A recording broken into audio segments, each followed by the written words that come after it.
que regardez sur ma lèvre en bas, là où il y a ma cicatrice, c'est là où ça a vraiment bu le plus. Là, on est à 3 heures de pose du masque. Je regrette vraiment de ne pas avoir fait l'autre côté, mais bon. On va mettre le masque sur la moitié du visage. Allez, on va poser de ce côté-là. Oh là là, j'ai trop les boules d'avoir coupé mon masque. On peut voir que je suis une pro du découpage. Je vais le laisser poser 4 heures et on fait le point. Du coup, comme j'en ai toujours un tout petit peu trop en haut, j'ai coupé un morceau du en haut et j'ai rajouté là. C'est pas idiot, non? Je décide de faire les lèvres en entier et ça, c'est pas négociable parce qu'elles sont toujours gercées. Et j'ai bien fait parce que regardez sur ma lèvre en bas, là où il y a ma cicatrice, c'est là où ça a vraiment bu le plus.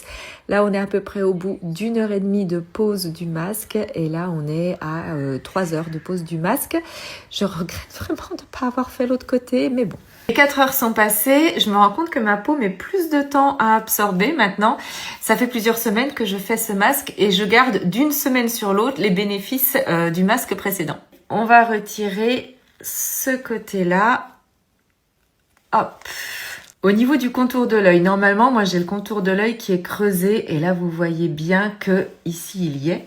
Mais là, j'ai pas du tout le creux au niveau du contour de l'œil. Au niveau de là, c'est vraiment flagrant. Ici, là, et là, j'ai la peau bien rebondie, bien repulpée, et là, voilà.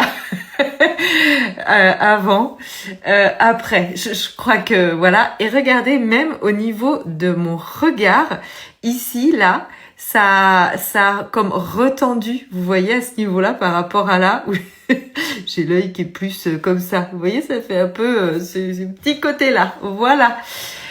Au niveau des rides, ici, là, oh là là, ici, mon Dieu, mais c'est horrible.